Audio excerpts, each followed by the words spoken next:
What's going on, everybody? Welcome to this week's Lumix Live. We are broadcasting like we normally do, obviously every Thursday at 2 p.m. Eastern Time. And we've really kind of wanted to wrap up the month of our conversations about the BS1H with a bit more of a kind of hybrid Ask Us Anything, but then also show you guys some cool stuff with the Tether for Multicam Software. There's been a couple of shows that Matt Frazier and I have been out at, and Neil over here with the Lumix USA team, where we've gotten a lot of people asking questions about how you can control the cameras, things to look out for if you're working in a multicam environment. So between questions that everyone has, I've got some stuff set up here. I've got a 3-camera angle shoot set up here in my home studio that we can take a look at, with 2 cameras being run over RTSP, 1 main camera being run over my HDMI. So a couple things we're going to talk about when you're mixing this kind of input or output from the cameras as well. So, if this is the first time that you are joining us for these Lumix live streams, these are weekly broadcasts that we do covering a huge different topic, many different topics of, from technological conversations to Ask Us Anythings like this stream, to product discussions, and even sometimes we'll be doing some interviews with filmmakers, photographers, and other industry members. If you have questions for us during the stream, make sure to tag at Lumix Cameras before your question. It just makes it easier for me to see the questions here, so I'm able to actually get through it. I know a lot of people are going to have some questions about Gh6, so I'll talk about that in a moment. Forewarning, there's not a whole lot more that I can talk about that we already haven't discussed in the original announcement with it, but really, the whole point of this particular stream is to answer questions that y'all have. I'm curious to see, I dropped a poll in the chat here to see how many of you are actually taking part with the Lumix Pro Services, if you have used it or not. Just to kind of see what everyone's kind of level is on this stuff, whether you're looking at LPS Red here in the United States or LPS Platinum as a pro service tier for it. But yeah, outside of that, actually segueing from LPS, let's actually talk about LPS. If you have not already read up on it or seen any of the number of conversations I've had about it here on the stream, Lumix Pro Services is our professional service platform here in the United States and in many other countries as well. This is a support program that's designed to basically get you set up so that should you ever have a situation with your camera, you will be protected and set up in varying different levels that we have for these cameras. Here in the United States, we have 2 tiers available for everybody. We have the Red membership, which is a free membership, and then we have the Platinum level service. So both of these programs support the 3-year extended warranty. So if you've bought a new Lumix camera, definitely go over and take a look at the Lumix Pro Service Red membership. That's how you're getting your 3-year extended warranty. So that covers any manufacturer defects, things like that. In the Red membership, you get repairs. If your repair happens to take longer than 7 days, we do offer loaner equipment for that. You have the ability to process service requests online, access tracking logs for services, things like that. It basically just gives you a portal to go in and actually be able to just know that you've got a direct line in with our team. And like I said, that's a free membership level. So if you've got a camera, it makes a ton of sense to just at least get in there, get yourself registered in with the Lumix Pro Service on the Red tier in the United States.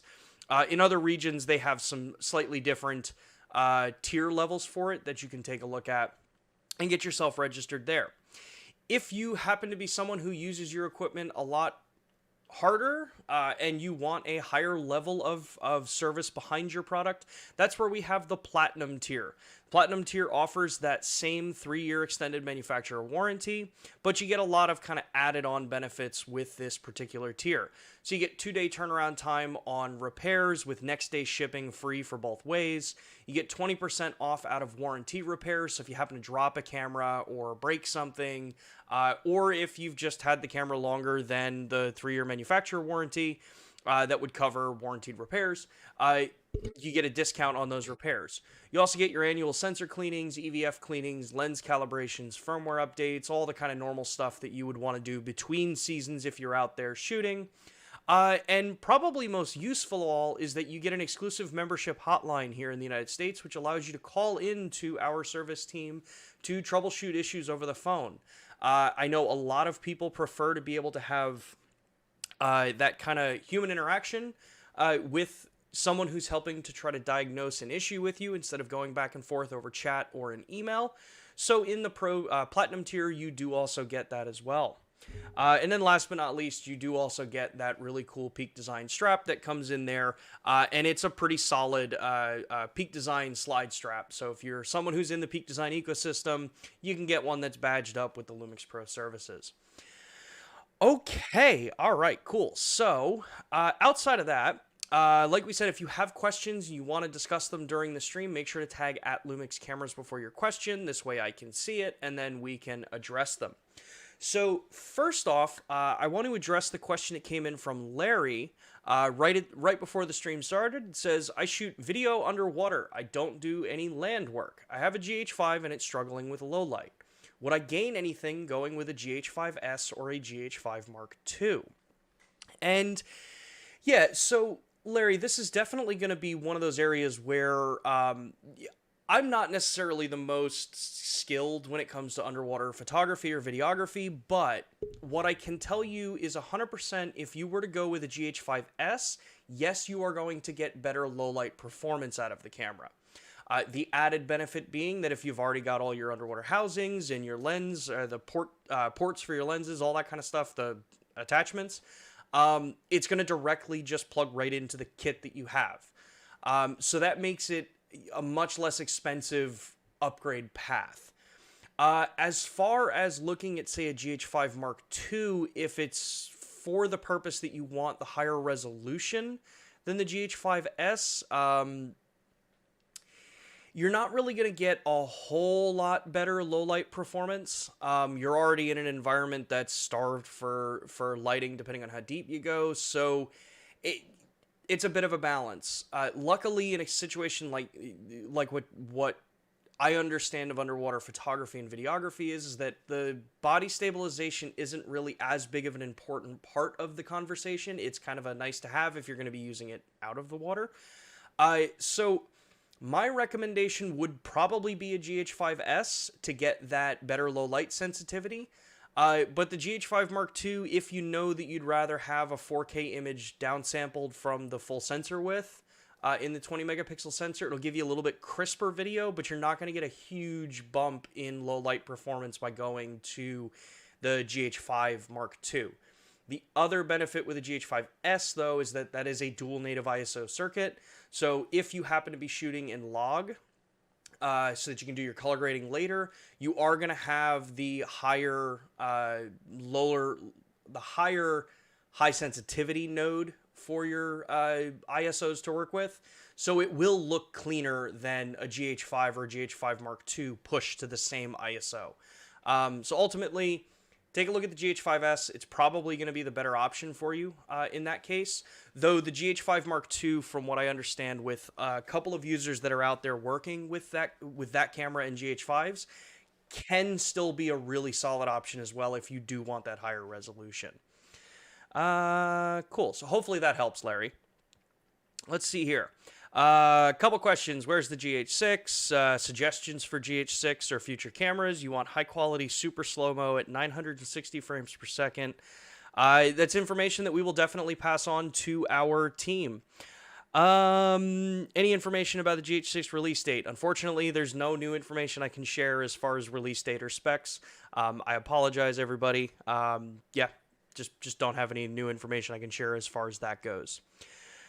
Let's see here.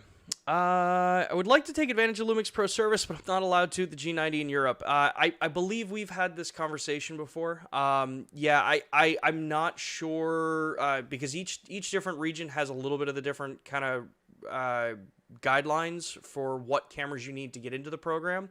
I know that we've communicated over to our teams that we are getting people asking about that here on Lumix Live. So unfortunately, it's not my region, so I can't dictate what's going to be acceptable or not, so I apologize. Tyler says, for clarification on the poll, I have Lumix Pro account, haven't needed support though. Yeah, that's kind of, I guess I probably didn't really word that right yet. Let me, I'm actually going to change that poll here. So yeah, let's actually update this poll if it lets me or if it just freaks out because it says, oh yeah, there it goes. Let's see, are you registered for Lumix Pro Services? That makes it a little bit clearer, I think, Tyler. So cool. Yeah, so we'll let that one run for a little bit. Let's see here, Lumix. Is there for any push to share? Let's see if I can understand your question here. Is there any push to share DFD autofocus with Sigma lenses? Also, is it possible to ask to put live composite in the G9 via firmware update? Thanks, you guys are awesome. The conversations about DFD autofocus and how that system works, that is way above my pay grade in these things, but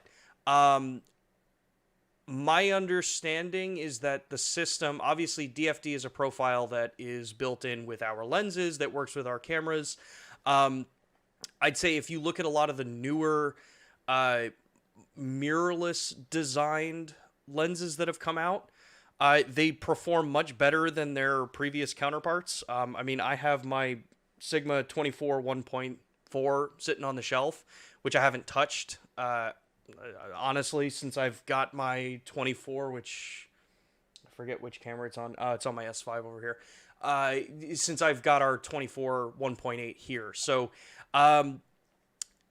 it's something that we can bring up with our team here. As far as live view composite for the G9, that's definitely something that a lot of us have asked about, even internally.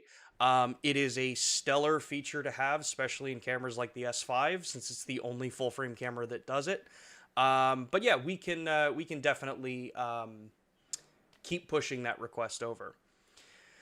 Let's see here, Jake. If I couple a Ninja 5 with my Panasonic S5 and purchase the H.265 codec, does that mean I have unlimited recording for smaller file sizes? Theoretically, yeah. You'd be recording just H.265 compressed video footage to an SSD through the Ninja 5. I don't 100% know, outside of other than the smaller file size, the big benefit there between it. Some independent tests have shown that our internal files are, one, easier to work with on a computer when you're not shooting an H.265, since you do need to have not like a crazy high spec built computer, but you do need to have something that's got a little bit of, kind of oomph behind it. So yeah, it does get you the smaller file sizes, but at that point you can also just record ProRes and you have the different options for it. Yeah, so it's a little bit of a kind of, if your workflow is great with 265, like my machines are perfectly fine with it because it's a 420 10-bit typically in H.265. Yeah, it's going to let you do all that stuff, Jake. So it's definitely a cool option. But yeah, it is a purchased upgrade through Atomos. Let's see here. Sacred, hey, sorry I'm late. Golden Girls Marathon just ended. Ah, well, there you go. Yeah, and this is the day after the birthday of the Lumix brand. So we did just turn 20 years yesterday. So young in the industry, but we are definitely full steam ahead with everything that we've been doing over the last couple of months. We are never sitting still. So definitely going to be an exciting rest of the year and throughout the next year. Let's see here. Zibik says, when Panasonic make adapter L mount to Micro Four Thirds, we can't use Lumix lenses on Lumix bodies, natural migration. So you do run into challenges here. So we've talked about this before on the stream.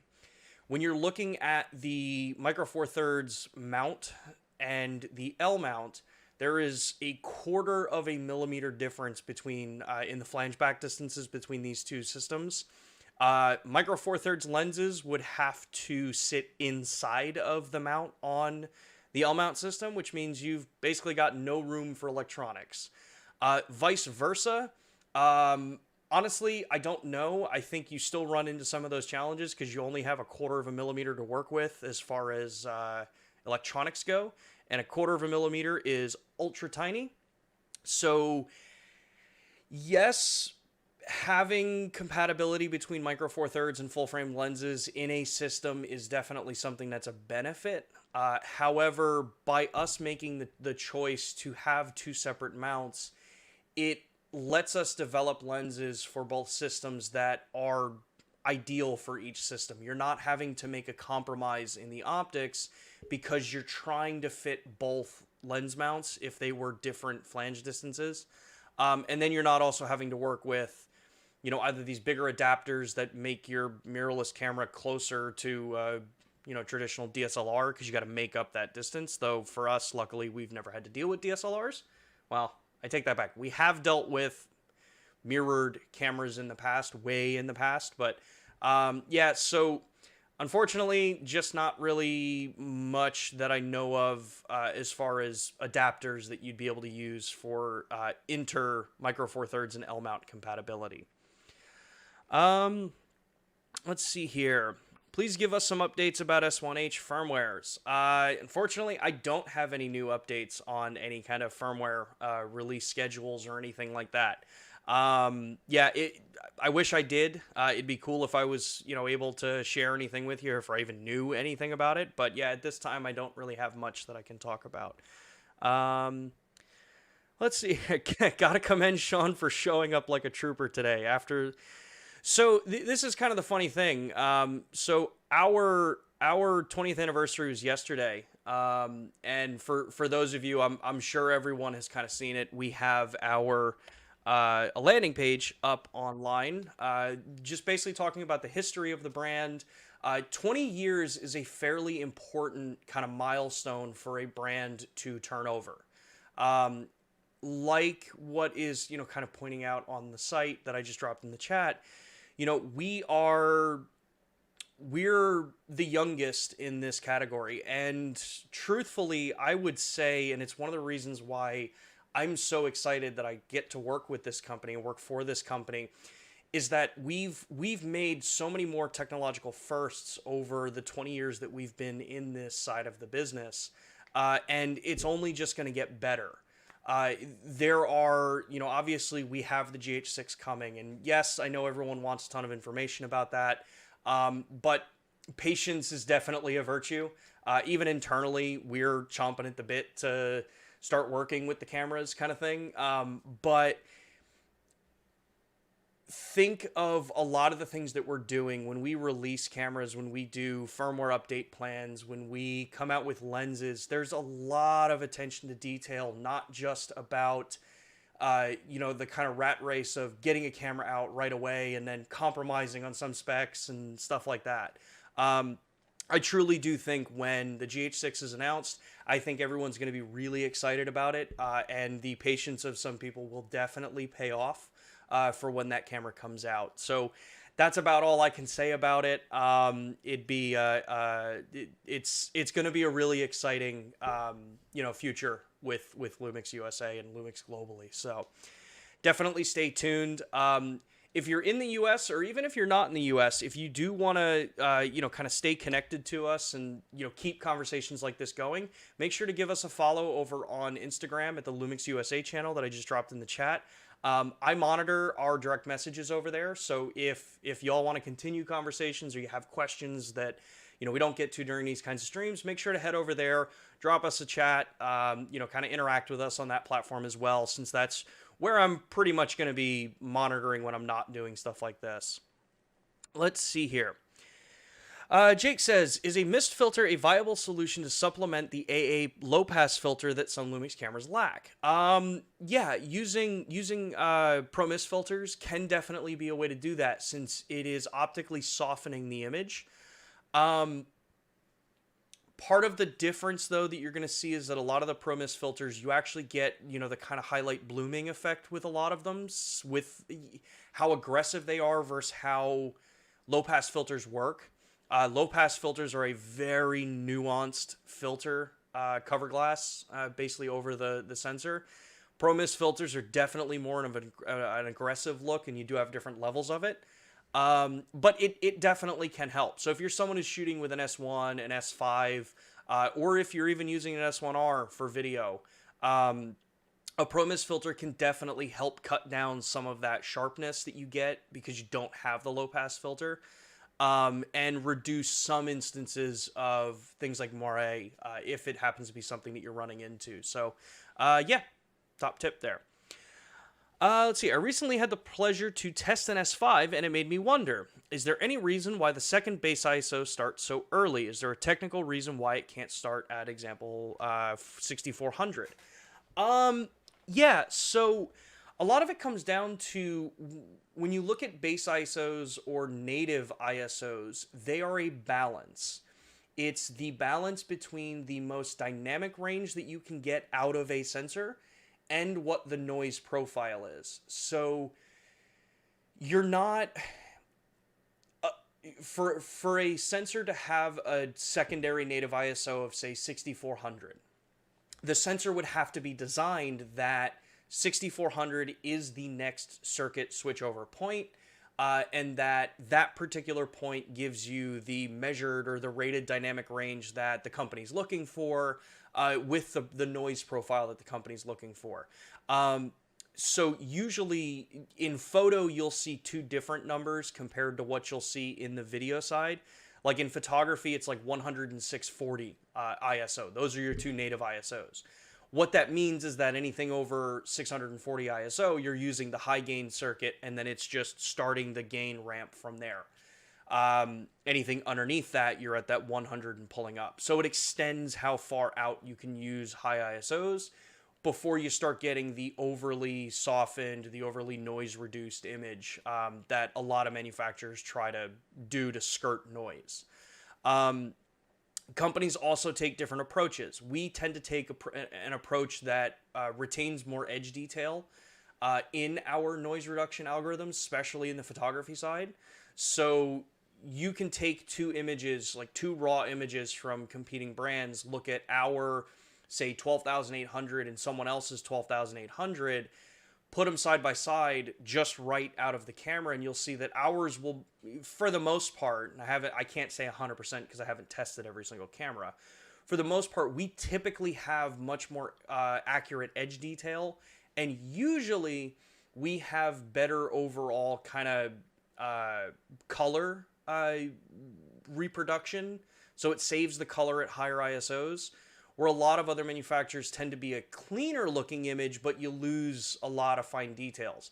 And again, it's going to vary depending on the camera that you're looking at. So there's no kind of like hard, fast rule as to which way is better at doing it. But I've always been a big proponent that if I can have a much more kind of complete file that has less noise reduction run through it, that has less kind of pre-raw bake-in into it, I'm going to be much happier with that file. If I have to do a little bit of noise reduction to an image in post, if I'm shooting it, ultra high ISOs, that doesn't really bother me, but I'm primarily in the photography side when it comes to that stuff, so it's easier. I would argue it's a lot easier for me to clean noise than it is for video shooters. But yeah, so camera would have to be designed specifically to have that as a higher ISO. Let's see here. Great Thing says, any way to add a little indicator to the native ISOs, like an asterisk or a dot or brackets? I have 4 cameras series, can't remember all the different native ISOs. Yeah, that definitely would be a good point. What I can 100% tell you is that if you're using any of the cameras that have a manually switching dual gain circuit or dual native ISO circuit is the system we use. As long as you don't have extended ISO turned on, it'll be the lowest number in each of those modes. The cameras that have auto dual ISO, so like the S5, yeah, that gets a little more, not confusing, but it gets a little more complicated, since that one, you have to just remember what they are. But I can definitely bring that recommendation to our team to see if that's stuff that can be done in future firmware updates. Let's see here. I bought my S1 in Spain right before moving to the US. Can I get Pro Services here in the US, even though I haven't bought my camera here? So since you bought your camera in Spain, the camera it's a non-US camera. That would mean that you would have to go to the link that I'm dropping in the chat here, and this is for David. You'd have to go here, go to the Spain landing page for it, and go through that program. Because the serial number is tied to Spain, it's not tied to the United States. That changes what region is ultimately responsible for the product as far as warranty stuff goes. But that's the nice thing with Pro Services, is as long as you're registering it and it's within one of the countries that's in those programs, you can still take advantage of some of the services, any of the service levels that overlap in the regions that are participating currently in the Pro Service. So definitely check the link that I just dropped there, David, and take a look at Spain's information for their site.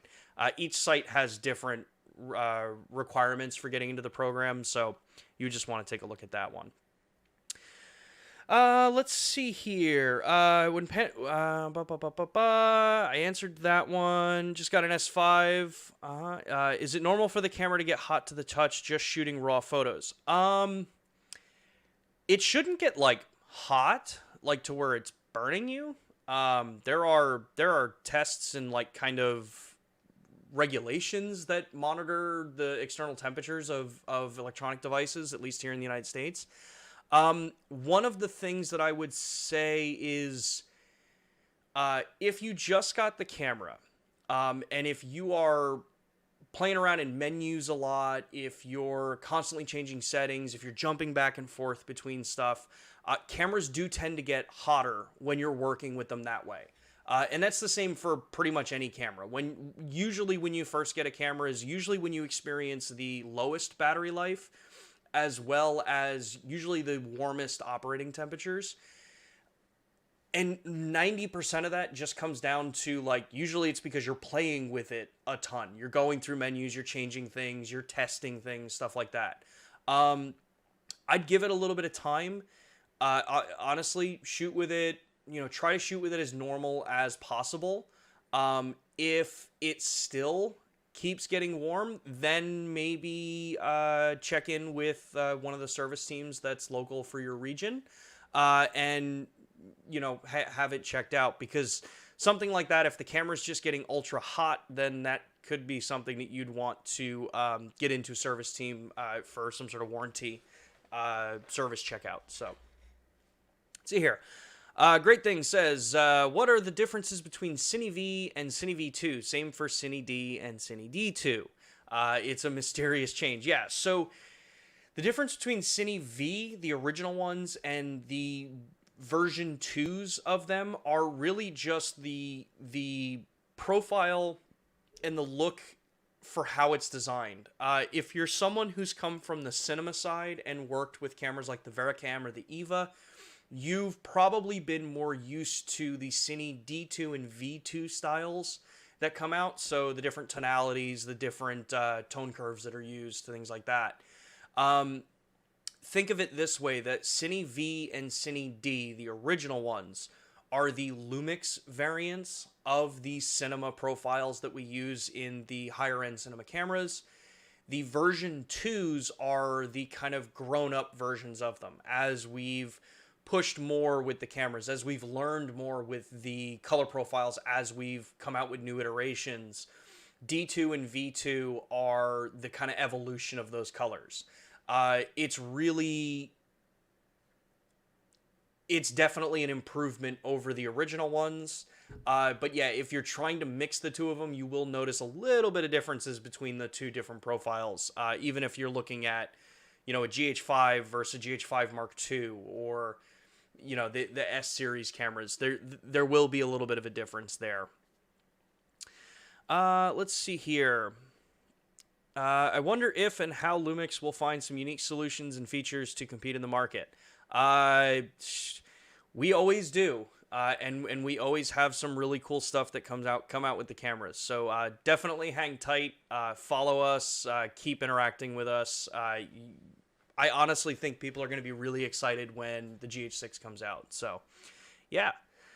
So it says, in the S1H's status LCD display, there is a P that comes up with a square around it. It's not P for program, and it's not listed on page 33 of the manual. What is it? The P with the box around it, that is the indication that you have focus peaking turned on. So I don't have it turned on my camera that I have attached, HDMI. But yeah, that's just indicating that you've got focus peaking enabled on the camera. So if you see that, no need to worry, just an indication that's there. If you turn focus peaking off, you'll see that box will disappear. Let's see here. How should I understand the Lumix category? Is there an overlap between Lumix and Pro AV? For example, will the BS1H be an included camera as part of Kairos? So the BS1H and the BGH1 are a bit of a new category for the Lumix cameras. If you're someone who's been used to working with DVX, the Vericam, the Eva 1, the Kairos system, stuff like that, yeah, there are some things that are more consumer on these two cameras, I would say. Because as you have to remember, the Lumix brand is the consumer imaging, the consumer imaging branch of Panasonic.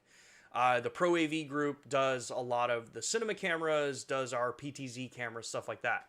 This is 100% a crossover style product.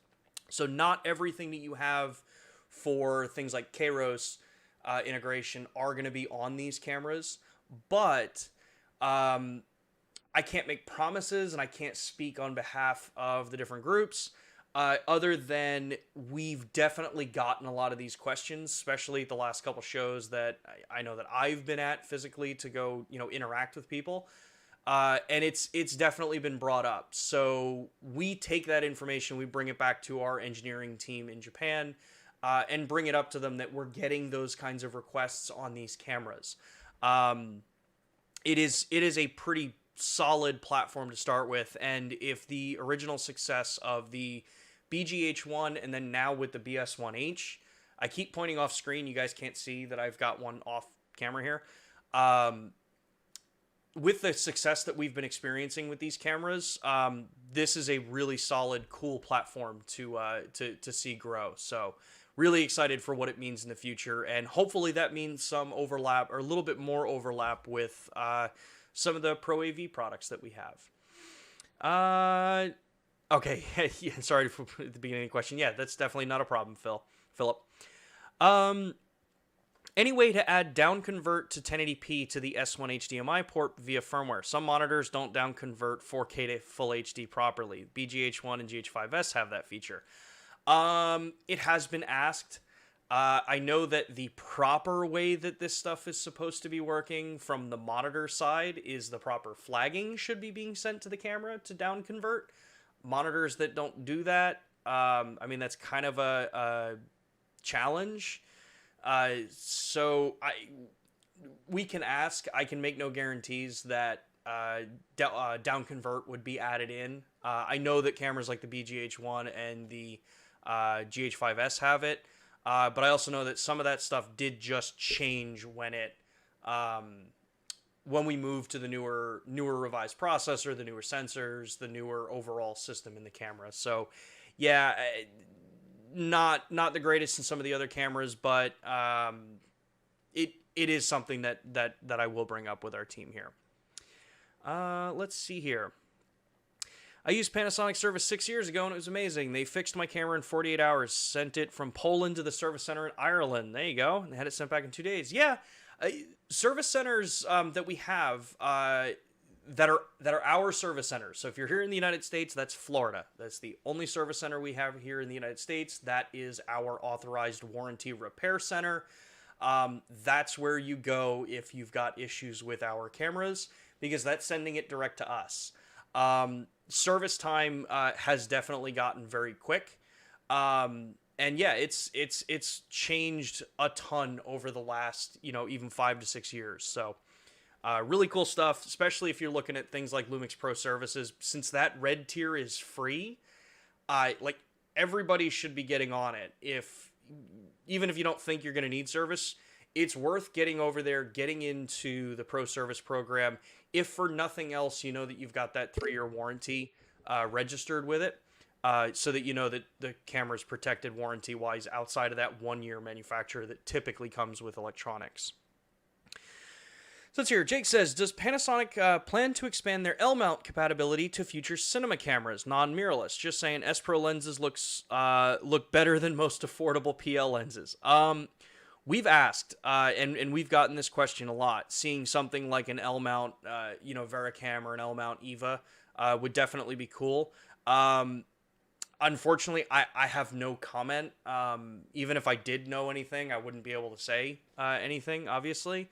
But something that I would say that is really cool with the L-mount alliance in general is, for those that may not have seen it, Lights has joined the L-mount as well. So now there are 4 companies creating and developing for L-mount natively.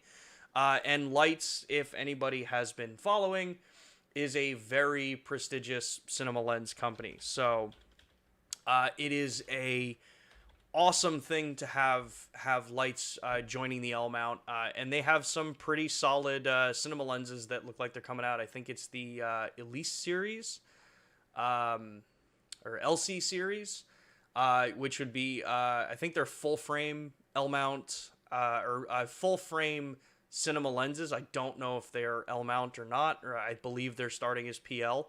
But stuff like that would be so cool to see as a native L-mount. Let's see here. The other question is there any push to share DFD? Addressed that a little bit earlier. RW, not even going to bother asking about the Gh6. Well, I mean, you commented about it, so it's kind of the same thing. We all know it's not coming. I don't understand where this "it's not coming" thought comes from. It's coming. It's definitely coming. The camera will be coming. Quality. It sounds so cliche to say. Quality takes time, and doing it right so that it is the same reliability level that we've offered in all of our cameras. Quality takes time. So, I get people are getting, a little frustrated because, time. But people will be excited when this camera comes out. If keep faith in the brand, you guys are gonna. It's gonna pay off in the end with the Gh6. So let's see here. Is there a chance that you guys move to a different autofocus system in the future? I love your cameras, but the autofocus is the only thing that's preventing you to being the perfect product from your product being perfect. I cannot speak today. So, truthfully, there's nothing I can say about autofocus. I use our autofocus all the time for this stuff.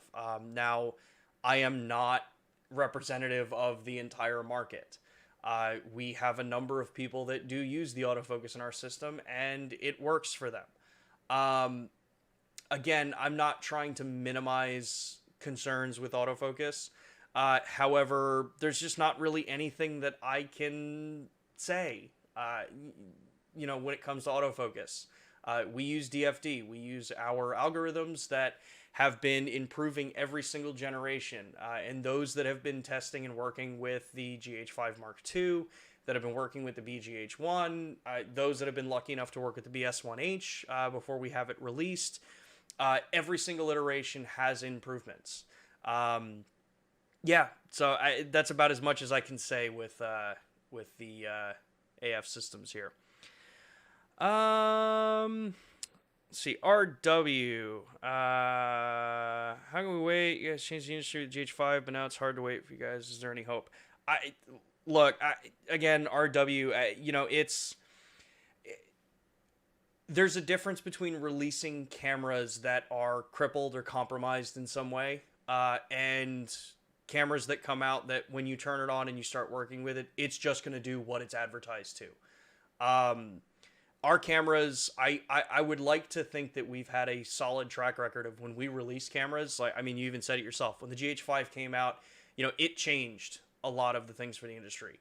Now that the BGH1 came out, it's doing the same thing. And I'm sure the BS1H, when it starts actually getting into users' hands, is going to have a pretty similar effect in different categories.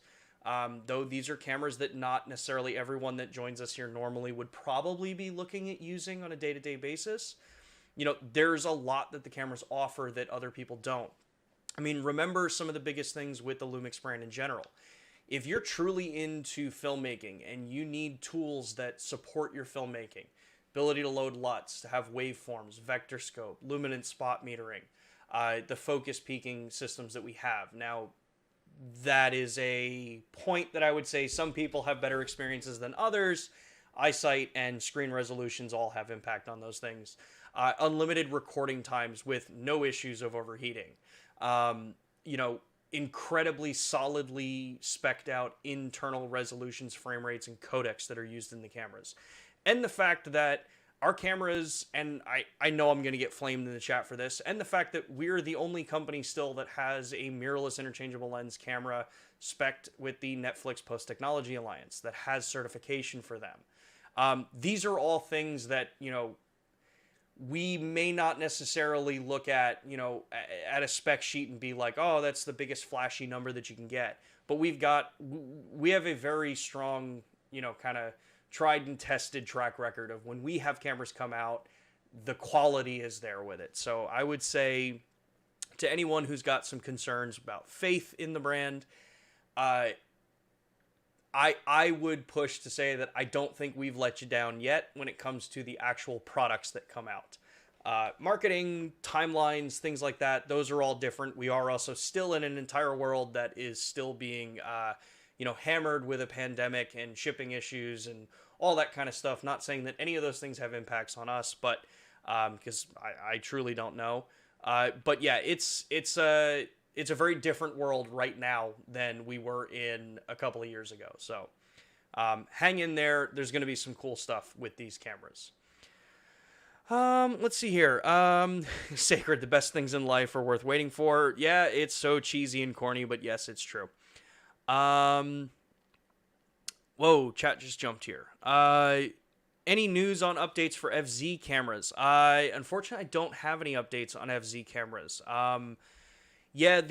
For someone looking to get into photography and videography and you don't want to spend the money or don't have the money to spend on interchangeable lens cameras, the FZ platform is a really solid, cool system. But yeah, unfortunately, I just don't have any updates on future point-and-shoot updates. So, let's see here. If I could insert a GIF, it would be the series of crowds smacking their heads every time someone mentions Gh6. Yeah. But hey, the way I look at it is everyone is so excited about it, and I know that everyone really is looking forward to what we've got coming out. Because remember, the specs that we released, I would consider those the mundane specs. Those are things that you would expect to see in a camera. It's going to be a really solid camera when it comes out. So let's see here. Philip says, thank you for the Kairos answer. Bring on a BS2H, a box version with 8K and all that kind of fun stuff. Taking ST2110 instead of Genlock. Churches want a workflow cinema box camera. Yeah. In fact, the last couple shows that, the last show that I was just at in Tennessee was a church facility style show. And yeah, we had a lot of really kind of enlightening conversations when it came to what these cameras can offer that side of the industry. Not that it's that side of the industry, that can offer that workflow.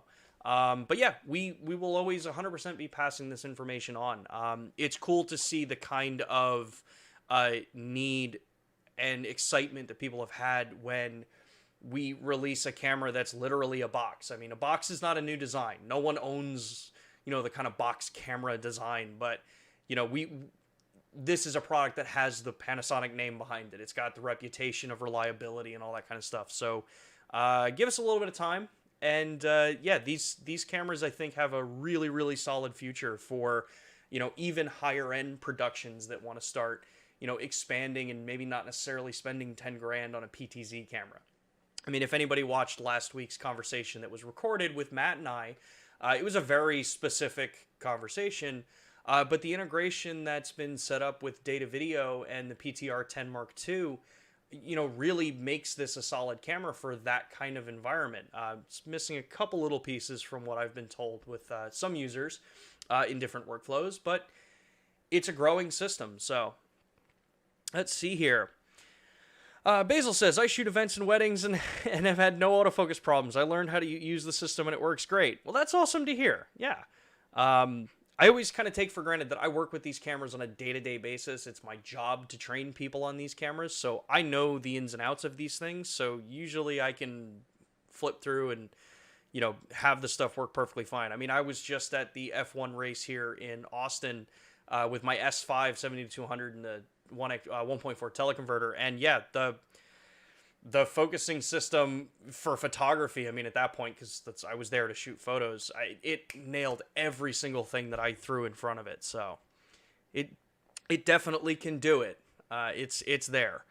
Let's see. Notice the BGH1 has a gain to at almost all ISOs. I wouldn't call it noise really. The grain is not present on the GH5S.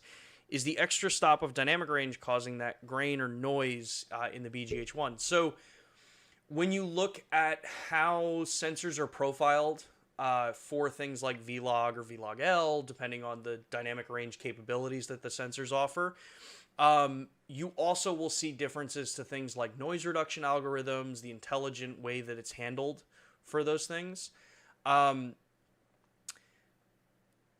It's hard to describe what the actual kind of image difference is between a GH5S and a BGH1, other than it's probably one of the closest I've seen it described great things.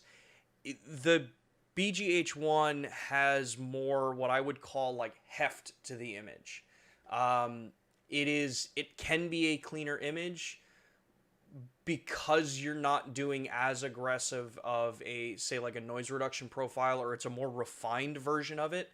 So the grain, not noise, but the grain actually looks more like how film stock would have kind of a grain. I know, again, that's kind of cheesy and stuff like that with, trying to describe digital noise as film grain. But if you've been working with cameras long enough, you know that there's a certain randomness to grain in an image that actually looks pleasing versus digital patterning noise, things like that. The BGH1, I think, has a much nicer balance for higher level production, where you're really that's the things that you're starting to really kind of key in on as far as your image goes when you're editing and exporting out. Video People says, is there a possibility to incorporate NDI straight into the camera? We've definitely asked. We've brought it up to our teams in Japan about it. I've gotten tons of questions about it since we've been back on the road at the last 3 shows that I've worked at, whether to look at NDI or SRT. And just know that it is conversations that myself, Matt, have been really, kind of kicking up the chain over to our team in Japan. That there is a request for it. I have no idea if that's something that can be just firmware added into the cameras, or if it would take a new iteration, if there's something in hardware that needs to be included for that kind of stuff. So it's a little bit higher of my, kind of level of full understanding in these cameras. I know a lot about them, but yeah, we ask and we bring it up to them. So let's see here. AA asks, any plans to revamp the image app, improve connectivity, functions, things like that, better UX for selecting file transfer? Truthfully, I think the image app is probably not sunsetting, but the image app is being kept around because there are a lot of cameras still on the market that's what it has to, like, that's the system that it was built on.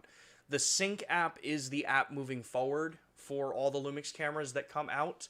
And a lot of that comes down to either the newer hardware that's being used in the newer cameras versus the older ones.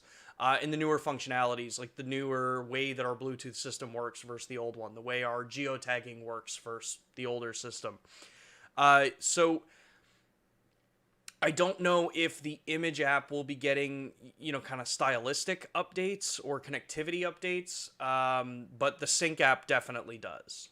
So if you're on a camera that's right on that edge as to whether or not it uses the sync app or the image app, I'll see if I can find our website that has a list of, like which app works for which. Yeah, here. So if you have any of the cameras that are listed on this website, you would be using the Lumix Sync app, which is going to be a better experience than the image app from the previous generation. So let's see here. Where were we? Here we go. Maybe there are any news or listeners regarding discount of L-mount lenses. Would be happy to buy myself this kind of a Christmas present. I can't, talk about promotions, stuff like that. But we are coming up on the holiday season, so definitely keep your eyes peeled. It's the holiday season, it's kind of just things that you'll always see. So, let's see here. Not losing faith. Jake says, not losing faith. Right now, I feel there's definitely a solid place for Lumix with all the video tools they are willing to put in the mirrorless cameras when other brands won't. Well, yeah, that's definitely awesome to hear. We put a lot into the workflow and the usability considerations with a lot of our cameras. So I'm glad to see that someone's definitely seeing that, or at least having a similar feel about it. Let's see here. I know this isn't Lumix's deal, but I've tried to look for contacts at Sigma to ask about linear focus control for art series on the S1H, and had no luck so far getting anyone to take it seriously. Advice? I think it depends on what lenses you're asking them about. If you're talking about the actual art series lenses, so the L-mount converted lenses, there wouldn't really be linear focus control for those. And that's primarily because those have a mechanical zoom ring. If it's I think it's the DGDN lenses, if you get the dock, you can change some of the information as to how those lenses work for their manual focus rings. But yeah, it's unfortunately, it's really just going to have to be just keep pressing on Sigma, whether it's to try to get some of that information out of it.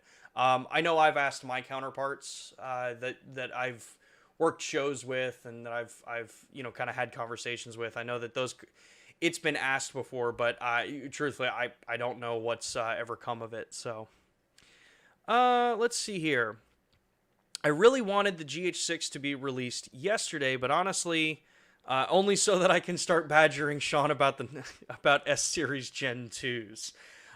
Isn't that kind of the funny thing that even when the Gh6 comes out, the day that camera comes out, there's going to be a forum or a Facebook group created that says, Gh7 or whatever you want to call for the next thing. Yeah, it's exciting waiting for a camera. It's definitely exciting on our side, waiting for the camera to come out. So, when it comes out, I think, again, I've said this so many times, I think when it comes out, people are going to be super excited about it. So, let's see here. Jake says, I don't feel pressured by Lumix to upgrade to a more expensive line of cinema camera to get some of the features that I want, true 24p, all that kind of stuff. Yeah, there's a lot of cool stuff that we put in the cameras that, most others don't because they're protecting a cinema line. Let's see here. Will the Gh6 be successor to the Gh5, or is Panasonic planning something else for filmmakers? The Gh6 is the Gh6. That's about as much as I can say.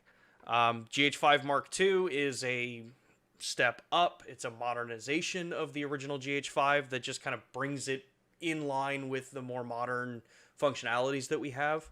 The Gh6 will be the Gh6 when that comes out. So, just hang tight. Make sure you're following us in the different platforms, and we'd be able to get you some more information down the line. Let's see here. Enrique, at least, Wow, I cannot read today. It's been a long day. Is it normal to have the sound of the lens focus recording while filming on an S5 using continuous autofocus? What lens are you using? If you let me know what lens you're using, I can probably help you troubleshoot that. If you're using any of our lenses, no, you should not be hearing the lens at all in the video recording. They're designed to not record, not pick up anything that's coming from the lenses. And it's a pretty smart way that we do it too. So, JD3 says, sorry, it's Art Series native L mount 24-72-8. Yeah, so that lens, I think you just have to actually just really press with them. Sorry for that, JD. Let's see here. Carl says, hey, Sean, after that somehow disappointing anniversary announcement and slow development of the system, I got a feeling that I chose the wrong system. Any good prospects? So if you've been with us for, since we started the stream, here's the best thing I could say. One, our date yesterday was the anniversary of the brand. That was the whole point of yesterday. We never said anything that, about it being a product announcement or anything like that. It was the announcement of the 20th anniversary of the brand. It's a major milestone for a camera company to hit 20 years. So this is where I put blame on some different, outlets out there that decide to take something and make it up into their own. However, every product that we've ever released, every mainline, kind of major announcement, the S series cameras, no one saw that one really coming from us. The S1H and how quickly that got adopted in with the Hollywood side of the industry, the more cinema side of the industry. The Gh5, for what that did when that first came out with 4K 60p. The original Gh4, when it brought 4K down into an actual affordable position for the average user. These things take time to develop. You do hit a point as you start going greater and greater in specs where those timelines do start to take a little bit longer, because you can take two approaches to making a big new announcement. You can either release a camera that's pretty good at the specs that you have and ends up running into having, thermal problems because you want to be the first to hit a spec sheet. Or, it has pretty good features, but then you're missing all of the tools that you actually use to create content with, create video, to create photos with, things like that. You can go that route, or you can do it the right way. You can focus on creating lenses that are optically corrected for focus breathing and not have to use software trickery to correct for it in post. We talked about this last week on the stream with Matt Frazier, was that, I'm going to use our 70-200 as an example because it's probably one of the biggest ones that we got points about that with. Our 70-200 2.8 in the S series, it is a more expensive 70-200 2.8 in the S series. Same with our 70-300. But for things that maybe not everyone's going to use, but from a quality perspective, they're optically corrected to be minimal focus breathing. They're electronically set up to be parfocal to slightly varying different levels depending on the series of lens that you're buying.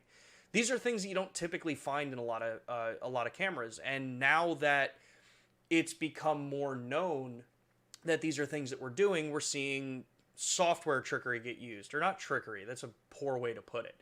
We're seeing software have to be added in that forcibly adjusts your field of view, where with ours, you're not losing your field of view. You don't have to give up resolution or crop in so that you've got, no focus breathing. Our lenses are designed that way. And that carries to the cameras. The S1H, the BS1H, the BGH1, these are three cameras that have come out, two of which are so vastly different than what we've normally released in the Lumix lineup that take time to develop and produce professional, quality of a product. So the biggest thing I'd say as far as, kind of keeping faith with it is that know that when we've stated that we're going to come out with a camera and that it's going to do things like unlimited recording, or, that it's going to have, this feature or that feature, it's going to happen and it's going to be reliable. You know that when you go with a Lumix product, you can pick it up and it's just going to work. You're not going to have to second guess, am I going to need a backup camera to my backup because I'm going to have to wait 30 minutes for the camera to cool down. The cameras do what they're supposed to do. So that's my little rant on that one. So let's see here. Thank you for your answer. Okay, AA, thanks for your answer regarding the image app. Unfortunate list of supported models for Sync app is short. Does include the FZ series. So just to be clear, I did not say that we're sunsetting the app. Did not say that at all. I just know that the Sync app is getting a lot more of the tweaks and modernization, especially because of how quickly mobile device operating systems are upgrading. You do start to run into a point where the new app is the one that you basically have to use. So, not the greatest. I know a lot of people want to have, kind of as long of a legacy support as you possibly can. And we do try to support as much as we can with legacy updates. Yeah. Let's see here. Sean, can you share a secret? Are there any lenses you are waiting to be released? And if yes, what kind of lens? You are waiting to be released? I've said this before. I'm in the same boat as everybody else. I really can't wait for that 35mm to come out. Once that lens comes out, my kit is perfect. I'm a prime shooter. I love shooting, the just fast aperture, fixed focus or fixed focal length lenses. For years, that's how I have always shot. The 3 tattoos that I have, one is a 30mm field of view equivalent, one's a 24, and one's an 85. So if I can get something that has that close to my 35mm field of view, then I'm super excited. I am happy at that point. So yeah, so the 35 1.8, when that one gets announced and finally released, everyone knows it's coming. That's the lens I'm super excited about. So let's see here. Alpha Studio says, what camera and what lens are you using now in Lumix Live? This is the BS1H with the 24mm 1.8. Yeah, I've been using the BS1H for a while now, since we released it. And yeah, I love this camera. It's either that or I'd use my BGH1 with my 12 Summilux. I have my field of view punched in a bit in the whole setup, just because I'm trying to play around with different styling and whether or not people like having the more blurred out background or not. So style wise, if you have comments on the style, or if you like the style or have recommendations for it, let me know in the chat. I'm always looking to upgrade this stuff. And yeah, so let's see here. Great Thing says, are all Lumix S red and gray lenses parfocal? Like the 24-105, lots of counter arguments on the website, and Panasonic never used the word parfocal on the shop website. Yes, that is true. We do not use the word parfocal. Part of that is that if you look at truly parfocal lenses, they are mechanically parfocal. They are designed to be mechanically perfect when it comes to that kind of function. The S-series lenses are designed to be electronically assisted parfocal. That means that not necessarily going to be perfect, but they're going to be a hell of a lot better than what you see in traditional photo lenses. The reason why I think you see a lot of kind of back and forth and misunderstanding of what it means to be parfocal is in the way that it gets tested. You don't test a lens's parfocal, from what I've been told. You don't test if a lens is parfocal by going wide angle, focusing, and then zooming in. You test it by zooming in, focusing, and then zooming out. That simple change will change whether or not a lens shows up as being electronically parfocal or mechanically parfocal. So things like our 50 to 200 millimeter 2.8 to f4 for the G series, that is electronically parfocal. We have tested this. We tested it with the Data Video PTR10 Mark II and the BGH1 at Cinegear. Zoom the lens all the way in, focus, get your point, zoom all the way back out, zoom back in, and your focus stays at that point that it's supposed to be. A lot of our other lenses in the S series, they're all designed to it. I would always say with an asterisk on it, the higher quality, the higher precision lenses, yeah, they're going to be more... It's going to be a lot easier to see that it's parfocal. Wider angle lenses, it's a little tough to tell because depth of field covers a lot of, that kind of stuff. But yeah, for the most part, all the S series are typically designed to be electronically assisted, parfocal in nature. And as far as G series go, it's a little bit more of a mixed bag. A lot of the newer lenses will have parfocal nature and tendency, where a lot of the older lenses, before it would have become, kind of a design goal, typically wouldn't. So if you look at like an older 45 to 200 or was it 45 to 250 or 100 to 300, they may not exhibit the same performance, where if you go with like a 50 to 200, I'm honestly not even sure if the 100 to 400 is, because I've never tested it. But it's something that you definitely want to like kind of check around with and see. So yeah, hopefully that helps. Warren says, I know you are in Austin. Can you suggest any workshops featuring Lumix cameras in the Austin or Houston area? Yeah, so we typically don't talk about dealers and, like kind of our sales network here on Lumix Live. I try to keep it as fair and balanced as possible for all of our partners out there. But if you are here in the Austin area, you can always check out some of the stuff that Precision Camera does. One of our ambassadors, Todd White, is local in the Austin-ish area. He's an Austin-based photographer and videographer, and I know that he does some workshops up at Precision Camera. In Houston, I feel horrible because I'm blanking on names. We have a couple stores in Houston. Houston Camera Exchange, I believe. And then I think up in Dallas area. No, not Dallas area. Yeah, there's a couple dealers around in the kind of major cities here in Texas that have workshops and stuff going. So definitely go take a look at those. If you go check out our Facebook page, the Lumix USA Facebook page, under our events tab, we do try to post up any of the events that we have going on in the dealers that we're working with. And I believe we have some stuff coming up with Precision, unless we just finished those. Whole lot of things moving, a lot of moving parts as we're getting closer to the Thanksgiving holiday. So let's see here. I got time for like maybe one or two more questions, and then we're gonna wrap it for today. Let's see here. Jake, not to keep on comparing Panasonic to other brands, but people forgetting how long it took other cameras to be updated. Yeah. I think in general, there's a lot of pent-up hype for new camera announcements, especially when it comes to flagship cameras. If you look at the cadence of cameras and how they've come out over the last couple of years, those timelines have gotten a little bit longer. Obviously, last year, we kind of all, I think, agreed to just write off last year. But, yeah, cameras are coming. The Gh6 will be coming. Just, kind of hang in there. It's going to be an exciting time. Let's see here.